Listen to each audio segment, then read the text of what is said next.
ఇంకా వీళ్ళు కూడా ఏమైనా రాజకీయం చేస్తున్నారు?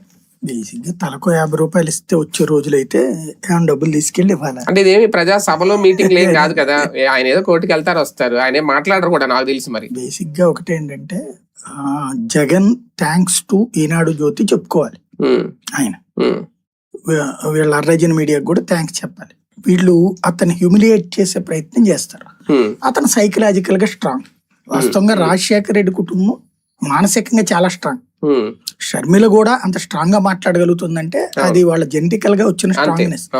ఎందుకంటే బేసిక్ గా అతి ఎక్కువ హింసకు గురైన వాళ్ళే ఒరిజినల్ విక్టిమ్స్ వీళ్ళు. ఎందుకని వీళ్ళు రాక్షసులు, ప్రపంచాన్ని చంపేస్తుంటారు, లేకపోతే అందరినీ చంపేస్తుంటారంటే లైక్ రాజారెడ్డి అందరినీ చంపేశాడు ఉన్నాడు. అప్పుడు తెలుగుదేశమే కదా అధికారంలో ఉంది, ఎందుకు లోపలేలా?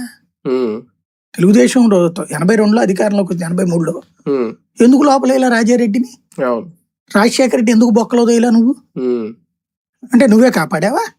పోనీ అట్లని మన పార్టీకి సంబంధించినటువంటి జిల్లాకు ఒక్కొక్క నాయకుడు ఎలాంటి వాళ్ళు ఉన్నారు? అప్పుడు ఫ్యాక్షన్ నాయకులు లేరా?